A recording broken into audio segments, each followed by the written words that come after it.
ನೀಲಕಂಠೇಶ್ವರ ದೇವಸ್ಥಾನ ನಿರ್ಮಿಸುವ ಜಾಗದ ಮುಂದೆ ಸಾರ್ವಜನಿಕ ಶೌಚಾಲಯವನ್ನ ನಿರ್ಮಿಸಲು ನಗರಸಭೆ ಮುಂದಾಗಿರುವುದು ಖಂಡನೀಯ.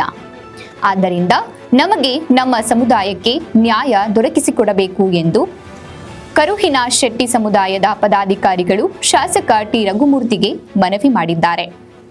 ನಿವೃತ್ತ ಶಿಕ್ಷಕ ಎಚ್.ಎಸ್. ತಿಪ್ಪೇಸ್ವಾಮಿ ಮಾತನಾಡಿ, ಈ ಹಿಂದೆ ನಮ್ಮ ಕುರುಹಿನ ಶೆಟ್ಟಿ ಜನಾಂಗಕ್ಕೆ ಚಿತ್ರದುರ್ಗ ರಸ್ತೆಯಲ್ಲಿ ಶ್ರೀ ನೀಲಕಂಠೇಶ್ವರ ದೇವಸ್ಥಾನ ನಿರ್ಮಿಸಲಿಕ್ಕೆ ಜಾಗ ನೀಡಲಾಗಿತ್ತು.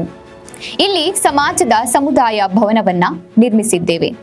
ಪ್ರಸ್ತುತ ದೇವಸ್ಥಾನವನ್ನ ನಿರ್ಮಿಸಲು ಸಿದ್ಧತೆ ನಡೆಸಿದ್ದೇವೆ. ಆದರೆ ಈಗ ನಮ್ಮ ಜಾಗದ ಮುಂಭಾಗದಲ್ಲಿ ಚಳ್ಳಕೆರೆ ನಗರಸಭೆಯವರು ಸಾರ್ವಜನಿಕ ಶೌಚಾಲಯ ನಿರ್ಮಿಸಲು ಮುಂದಾಗಿರುವ ವಿಷಯ ವಿಷಾದಕರ. ಏಕೆಂದರೆ ದೇವಸ್ಥಾನದ ಮುಂದೆ ಶೌಚಾಲಯ ಕಟ್ಟುವುದು ಸರಿಯೇ? ಇದು ಜನಸಂದಣಿ ಅತ್ಯಂತ ಕಡಿಮೆ ಇರುವ ಪ್ರದೇಶ. ಇಲ್ಲಿ ಚರಂಡಿ ವ್ಯವಸ್ಥೆಯೂ ಇಲ್ಲ.